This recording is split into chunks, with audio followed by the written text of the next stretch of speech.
ፊልምና እንትትጅምር ሓደ ፍልይ ዝበለ ናይ ምግብ ምድላው እንዳርአየና እዩ። ቤት ማእሰርቱ እውን ኣይመስልን። ሕድሕድ ምግቢ ብጥንቃቐ ተዳልዩ ጽሬቱ እውን ዝተረጋገጸ እዩ። ብሓደ 5 ኮኸብ ሆቴል ዘለዎ ፍሉጥ ሸፍ እዩ ዝረጋገጽ። ኩሉ ንጥረ ነገር እውን ይፍተሽ እዩ። ዘየላ ዓይነት ምግቢ የለን። ካብ ናይ ጾም ክሳብ ስዕረት ኩሉ ዓይነት ምግቢ እዩ ዝዳለው። እዚ ሰብ እዚ ድማ ልክዕ እንትነቅሕ ንነብሱ ምስ ሓደ ርእይዎ ዘይፈልጥ ሽማግለ ኣብ ሓደ ክፍሊ ኮፍ ኢሉ ነበረ።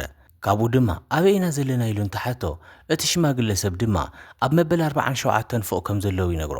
ብመቐጻል ድማ እቲ ሽማግለ ደጋጊሙ 48 ብጣዕሚ ዝሓሸ ክፍሊ እዩ ይብሎ።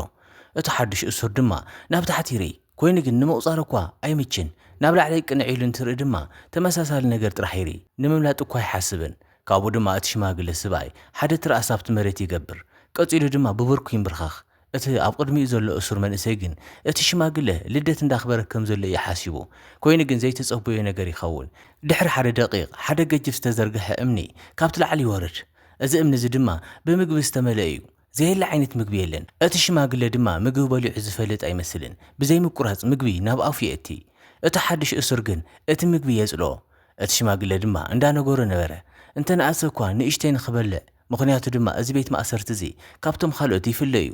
ኣብ መዓልቲ ሓደ ግዜ ጥራሕ ምግቢ ዘቕርቡ፣ ተዘይበሊዕኻ ድማ ትጠሚእኻ። እቲ መንእሰይ ድማ ምንም ኣማራጽ ስለ ዘይነበሮ ሓንቲ ንጽህቲ መሲላ ዝተረኣየቶ ኣፕል የልዕል። ቀፂሉ ድማ ምስ ጠመዮ ንምብላዕ ናብ ጅቡ የእትዎ። ብምቕጻል ድማ እቲ ምግቢ ሒዙ ዝመጽእ እምኒ ናብ ታሕቲ ምውራድ ይጅምር። እቲ ሽማግለ ድማ ናይ ወይን ጥርሙዝ የልዕል እሞ ነቲ መስተ ሰትዩ ናብ ታሕቲ ይድርብዮ። እቲ ዝተረፈ ድማ ይተፍኦ። እቲ መንእሰይ ድማ ይደናገር ንምንታይ እቲ ሽማግለ ከምዚ ገብር ዘሎ ኣይተረድኦን። እቲ ሽማግለ ግን ይነግሮ ዝኾነ እንተኾነ እኳ እቶም ኣብ ታሕቲ ዘለዉ ሰባት ምብልዖም ኣይገድፉን። እቶም ኣብ ላዕሊ ዘለዉ ማለት እውን እቶም ኣብ መበል 47 ፎቅ ዘለዉ እውን ከምዚ ገይሮም እዮም ዝኾኑ። ኣነ ጥራሕ ኣይኮንኩን ዝተፍእ ዘለኹ ይብሎ። እኳ ዳእስ እቶም ብልዕሌና ዘለዉ እቶም ዝገደዱ ሰባት እዮም ይብሎ። ካብኡ ድማ እቲ መንእሰይ ሃንደበት ሓያል ሙቐት ይስምዖ። እቲ ሽማግለ ድማ የጠንቅቆ ክሕዞ ዘይግብኦ ነገር ሒዙ ከም ዝጸንሕ ይነግሮ። ምኽንያቱ ድማ ምብላዕ ዝከኣል እቲ ምግቢ ናብቲ ንሶም ዘለዎ ቦታ እንትትበጽሕ ጥራሕ እዩ። ምግቢ ሰሪቕኻ ምቕማጥ ኣይከኣልን። ምግቢ ሰሪቖም እንተቐሚጦም ድማ እቲ ሙቐት ምውሳኽ ይቕጽል ክሳብ ተቓጺሎም ዝሞቱ። እቲ መንእሰይ ድማ ነዚ እንትትሰምዕ ብቕልጡፍ ነቲ ዝሓዙ ኣፕል ናብ ታሕቲ ይድርብዮ። ካብኡ ድማ እቲ ናይቲ ክፍሎም ሙቐት ብቕልጡፍ ይስተኻኸል። ኣብታ ቐጻሊት መዓልቲ ድማ ልክዕ ኣብ ተመሳሳሊ ግዜ እቲ ምግቢ ናብቲ ናቶም ክፍሊ ይበጽሕ። ከምቲ ዝተለመደ ድማ እቲ ምግቢ ተበላሽዩ ናብኡ በጺሑ። እቲ ሽማግለ ግን ከምቲ ኩሉ ግዜ ዝገብሮ ተንበርኺኹ ምግቢ ምብላዕ ይጅምር። ብምግቢ ቀልዲ ኣይፈልጥን። ካብኡ ድማ በሊዑ ድሕሪ ምውድኡ ናብቶም ኣብቲ ታሕቲ ዘለዉ እሱራት ይሸይን። እቲ መንእሰይ ድማ ነዚ እንትትርኢ ኣዝዩ ድንግጽ። ካብኡ ድማ እንታይ ኢኻ ትገብር ዘለኻ ኢሉ እንተሓቶ እቲ ሽማግለ እውን ዝተወሰነ ፍሌቨር እንዳወሰኹ ኩሎም እየ ይብሎ። ንሱ ድማ ነዚ ሰሚዑ ከብዱ ይርበሽ፣ ኮይኑ ግን ብቕልጡፍ ርእሲ ይቕይር እሞ ኣብ ታሕቲ ክንደይ ዝኾኑ ክፍልታት ኣለዉ ኢሉ ይሓቶ። እቲ ሽማግለ ግን ከም ዘይፈልጥ ይነግሮ። እቲ ሽማግለ ቅድሚ ሕጂ ኣብ ታሕቲ ኣብ መበል 132 ፎቅ እዩ ነይሩ፣ ኮይኑ ግን ካብኡ ንታሕቲ እውን ካልኦት ብዙሓት ክፍልታት ኣለዉ። እቲ መንእሰይ ድማ ስለዚ ክንደየናይ ዝኣክል ምግቢ ናብ ታሕቲ ይበጽሕ ይብሎ።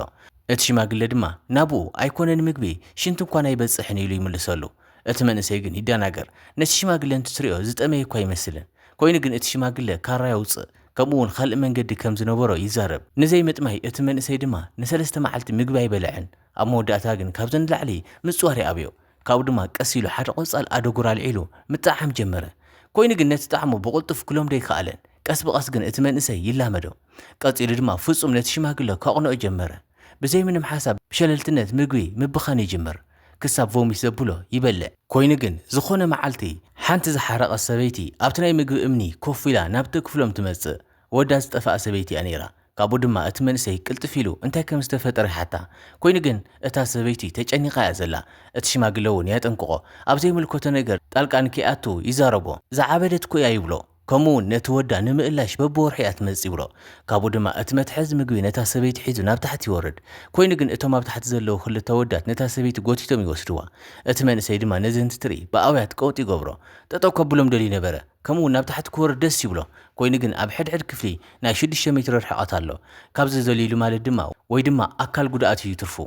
በመቐጻል ድማ እታ ሰበይቲ ብቕልጡፍ ናብቲ መትሐዚ ምግቢ ተመሊሳ ትመጽእ። ክልቲኦም ኣወዳት ድማ ደጊሞም ኣይተረኣዩን ካብኡ ድማ እቲ መንእሰይ ናይዚ ቤት ማእሰርቲ እዚ ሓደጋ ይርድኦ ብመቐጻል ድማ ምስቲ ሽማግለ ምሕዝነት ይጅምሩ ካብዚ ክፉእ ቤት ማእሰርቲ እዚ ብዓወት ብሓባር ንምውፃእ እዩ ነይሩ ኮይኑ ግን እቲ ሽማግለ ንእሽተይ ጸኒሑ ሕማቕ ነገር የምህሮ ሓደ መዓልቲ ምሸት እቲ ዘለዎ ክፍሊ ዝተፈለየ ጨና ምጫን ይጅምር እቲ ሽማግለ ድማ ክፍሊ ክቕይር ከም ዝኾነ ይነግሮ ካብ ዝሓሸ ቦታ ከም ዝበጽሖም ተስፋ ይገብሩ ብመቐጻል ድማ ኩሉ ሰብ ይድቅስ ኮይኑ ግን እቲ መንእሰይ እንትትነቅሕ ንነብሱ ኣብ ዓራት ተኣሲሩ ይረኽባ እቲ ሽማግለ ድማ ሕማቕ ነገር ንምግባር ኣብ ጎኑ ጠጠው ይብል ምክንያቱ ድማ እቲ ሕጂ ዘለዎ ክፍሊ መበል 171 እዩ ናብዚ ክፍሊ እዚ ድማ ምግቢ ኣይበጽሕን ዝጣዓምን ዝለሓስ እውን ኣይተርፍን ካብቶም ኣብቲ ላዕሊ ዘለዉ እስራት ናብኦም ክበጽሕ ኣይኽእልን ካብኡ ድማ እቲ ሽማግለ ካራ ውፅኡ ከፈራርሖ ጀመረ ብኻልእ ገጽ ድማ ኣብዚ እቲ ናይቲ ምግቢ ተቆጻጻሪ ሼፍ ኣብ ሓንቲ ንእሽተይ ሸሓነ ኬክ ሒዙ ኣዝዩ ይሓርቕ ሓንቲ ፍረ ጨጉሪ ኣብ ኢዱ ሒዙ እዩ ካብኡ ድማ ምስ ናይ ኩሎም ሼፋት ጨጉሪ እንዳመሳሰሉ እዩ ምክንያቱ ድማ ኣብ ዘይት ማእሰርቲ እዚ ብምግቢ ቀልድ ኣይፈልጡን ብጣዕሚ ጥንቁቃት እዮም ምንም ጌጋ ምስራሕ ኣይሕሰብን እቲ ምግቢ ዘዳሉ ሰብ ኣብቲ ናይ መጀመርታ ፎቅ እዩ ዘሎ ኮይኑ ግን ገና ኣብቲ ካልኣይ ፎቅ እቲ ምግቢ ካብ ጥቕሚ ወፃኢ ይኸውን ብሕድሕድ ምግቢ ይበኣሱ እሞ ያባኽንዎ እቲ ሽማግለ ድማ ነቲ መንእሰይ ኣሲሩ የቐምጦ ንሸውዓተ መዓልቲ ጫፎ ይነኽኦን ኮይኑ ግን ኣብዚ ግዜ እዚ ምንም ዓይነት ምግቢ ናብቲ ቦታ ክበጽሕ ኣይከኣልን ነይሩ እቲ ሽማግለ እውን ከይቀተሎ ንሸውዓተ መዓልቲ ድሕሪ ምጽባዩ ንሓደ ሰሙን ዝኣክል ይጠምዩ እቲ ሽማግለ ድማ ካብቲ ንላዕሊ ክዕገስ ኣይከኣልን ካሮ የውፅእ ካብኡ ድማ ነቲ ናይቲ መንእሰይ ክዳን ምቕዳድ ጀመረ ቀጺሉ እውን ብጭካነ ቆራሪጽ ምግቢ ክገብሮ እንትዳለው ኣብዚ ኣብ መንጎ ሞትን ህይወትን ኣብቲ ምግቢ ዝመጸሉ እምኒ እታ ዓብዲ ሰበይቲ ኮፍ ኢላ ትመጽእ ነቲ ሽማግለ ድማ ምንም ዓይነት ምሕረት ኣይርኤቶን ነቲ መንእሰይ ግን ተድሕኖ ኮይኑ ግን እቲ መንእሰይ ነብሱ ሒቱ እንትነቅሕ ዘፍርሕ ነገር ይርኢ እታ ዓብዲ ሰበይቲ ነቲ ሽማግለ ቆራሪጸቶ እያ ኣብ መወዳእታ ድማ እቲ መንእሰይ ከም ኣነ ምዃን ይገደድ ንኣዋርሕ ብጽናዕ ጸኒሑ ደጊሙ እንትትነቅሕ ንነብሱ ኣብቲ መበል 33 ፎቕ ይረኽባ ሕጂ ድማ ምስ ሓንቲ ጓል እዩ ተመዲቡ ንሳ ድማ ከልቢ ሒዛ እያ ኩሎም እስራት ሓደ ዝደልይዎ ነገር የእትው እዮም ቀጺላ ድማ ናብ ታሕቲ ካብ መልኣኽ ንምጥንቃቕ እዩ ትብሎ ከምኡውን እቲ ቤት ማእሰርቲ 200 ክፍልታት ከም ዘለዎ ትነግሮ ቀጺላ ድማ ማንም ሰብ ነቲ ምግቢ ተዘያባኺንዎ ንኹሉ ሰብ ክሳብ እቲ ናይ መወዳእታ ክፍሊ እቲ ምግቢ እኹሉ እዩ ትብል ንሱ ድማ ፈቲነ ነይረ ይብላ ኮይኑ ግን ሰምዐኒ ሰብ ሲኢነ ወላ እኳ እንተበላ እዛ ሰበይቲ እዚኣ ግን ሕጂ እውን ትፍትን ነቲ ምግቢ ናብ ብዙሕ ሸሓነ ከፋፊላ ተቐምጦ ቀጺላ ድማ ነቶም ኣብ ታሕቲ ዘለዉ ሓደ ሸሓነ ጥራሕ ንኸልዕሉ ትነግሮም እቲ ዝተረፈ ድማ ነቶም ኣብ ትሕቲኦም ዘለዉ ንክሕልፍሎም ትነግሮም ኮይኑ ግን እቶም ኣብ ታሕቲ ዘለዉ ግን ይረግምዋ ከምኡውን ኣብ ዘይምልከታ ነገር ጣልቃ ንኸይተኣቱ ይነግርዋ ካብኡ ድማ እቲ መንእሰይ ሓሪቑ ዓዊሉ ይዛረቦም ቀጺሉ ድማ ከምኡ ዘይገብሩ እንተኾይኖም ኣብ ልዕሊ እቲ ምግቦም ከም ዝሸይን ይነግሮም እቲ ዝገርም ነገር ግን እዚ ምፍራሕ ይሰርሕ እቶም ኣብ ታሕቲ ዘለዉ ክልቲኦም ሱቕ ይብሉ እቶም ካልኦት ግን ኣይተፈከረሎምን ሕጂ እውን ነቲ ምግቢ የባኽንዎ እቲ ትልሚ እውን ኣይሰርሕን ኣብታ ቐጻሊት መዓልቲ ድማ እቲ መትሐዚ ምግቢ ዝኾነ እምኒ እንትትወርድ እታ ዓብዲ ሰበይቲ ደቂሳትሉ ነበረት ብጣዕሚ ተጎዲኣ ነበረት ካብኡ ድማ ክልቲኦም ተሓጋጊዞም ኣብቲ ዓራት የደቅስዋ ነቲ ቁስላ እውን ይሕክሙላ ኣብቲ ምሸት ግን እተን ኣዋልድ ሃንደበት ይበኣሳ እቲ ወዲ ድማ ይገላግለን እታ ዓብዲ ሰበይቲ ግን ኸልባ ቀቲላትላ ነበረት ካብዚ ንድሓር ድማ እታ ሰበይቲ ተስፋ ትቆርጽ ንነገራት እውን ክትቕይር ኣይትደልን ካብዚ ቦታ እዚ ምምላጥ ጥራሕ ይኸውን ሓሳባ ካብኡ ድማ ካልእ ወርሒ ይሓልፍ እቲ ወዲ እንትትነቅሕ ድማ ዘፍርሕ ነገር ይርኢ እታ ሰበይቲ ተሓኒቓ ነበረት ካብኡ ድማ ኣብ መበል እቲ 200 ፎቕ ነበሩ እዚ ቤት ማእሰርቲ እዚ ክንደይ ክፍሊ ይህልዎ ይኸውን ካብኡ ድማ እቲ ወዲ ኣዝዩ ይፈርሕ እቲ መትሐዚ ምግቢ ጥርሑ እዩ ዝመጽእ ኣብዚ ክፍሊ እዚ ድማ ንብዙሓት መዓልታት ምግቢ ኣይበልዕን እቲ ሕልሙ እውን ይምለስ ነቲ ሽማግለ ምርኣይ ይጅምር ከምኡ ነታ ዝሞተት ሰበይቲ ካብኡ ድማ ነቲ ናይቲ ሽማግለ ካራ ይልዕሎ ቀጺሉ ድማ ቀሲሉ ናብ ትሬሳ ይጽጋዕ ካብኡ ድማ በቲ ናይ ቀደም ልምዱ ነዚ ወርሒ እዚ ይሕልፎ ብህይወት እውን ይተርፍ ደጊሙ እንትትነቅሕ ድማ ንባዕሉ ኣብ መበል እቲ ሻርሻይ ፎቕ ይረኽቦ እቲ ሓድሽ ዓርኩ ድማ ሓራቕ ነገር እዩ ነቶም ኣብ መበል 50 ክፍሊ ዘለዉ ሰባት ንሓገዝ ይልምኖም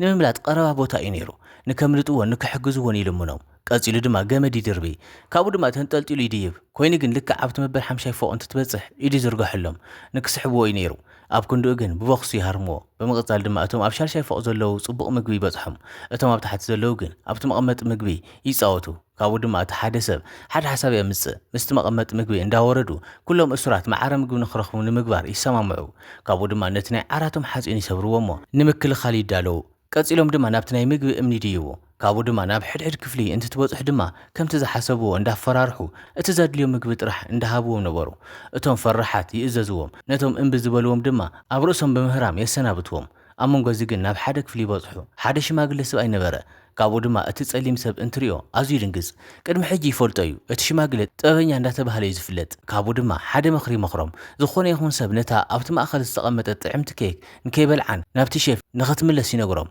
ብምቕጻል ድማ እቶም ሼፋት ነዚ እንትትሪኦ ሓደ ነገር ክርድኦም እዩ ይብሎም ንሶም እውን በቲ ናይቲ ሽማግለ ሓሳብ ተሰማሚዖም ነታ ኬክ ክሳብ መወዳእታ ንምሕላው ይሰማምዑ ናብ ታሕቲ ድማ ብዙሓት ክፍልታት ይወርዱ ኣብቲ ማእኸል ድማ ሰለማዊ ሰባት ነበሩ ዝተባሃልዎ ነገር ጥራሕ ዝወስዱ ኮይኑ ግን ብትሕቲኡ ሓደገኛታት ዝበሃሉ እስራት ይረኽብዎም ኩሎም ካራ ሒዞም እዮም ተጸቢዮሞም ካብኡ ድማ ብጣዕሚ ይገጥሙ እሞ ንኽልቲኦም የሰናብትዎም ኮይኑ ግን እቲ ጸሊም ሰብ ሕማቐኛ ይጉዳእ ቀጺሎም ድማ ኣብቲ እምኒ ደቂሶም ሕጂ እውን ናብ ታሕቲ ይወርዱ እቲ ፎቕ ክውዳእ ኣይከኣልን እቲ ዓርኩ እውን ክመውት ይብል ኣብ መወዳእታ ግን ኣብ መበል እቲ 202 ፎቕ ይበጽሑ ካብኡ ድማ ሓደ ንእሽተይ ቆልዓ ካብቲ ዝተሓወሉ ቦታ ይወፅእ ወዲ እታ ዓብዲ ሰበይቲ ነይሩ ብጣዕሚ ይጠምዩ እታ ናብቲ ሼፍ ንምምላስ ዝሓዝዋ ኬክ ጥራሕ እዮም ሒዞም ነይሮም ካብኡ ድማ ክልቲኦም ይከራኸሩ ይወሃቦ ኣይወሃቦ እንዳተባሃሉ እንከለዉ ኮይኑ ግን ኣብ መወዳእታ ይሰማምዑ እሞ ነቲ ህፃን እቲ ኬክ ይህብዎ ካብኡ ድማ ደቂሶም ንጎሆ እንትትነቑሑ እቲ ጸሊም ሰብ የለን ጠፍዩ እዩ ንሶም ድማ ይድንግጹ ካብኡ ድማ እቲ መንእሰይ እታ ዓብዲ ሰበይቲ ኣብ ዝኾነ ግዜ ነብሱ ስለዘትረፈትሉ ንሱ እውን ነቲ ወዳ ሒዙ ናብቲ ላዕሊ ምድያብ ይጅምር እምበኣር ከስ ክቡራት ተኸታተልትና ናይ ሎም ፊልምና ነዚኣ ትመስል ክሳብ ብኻሊእ ፊልም ረኸብ ድማ ሰናይ ቅነ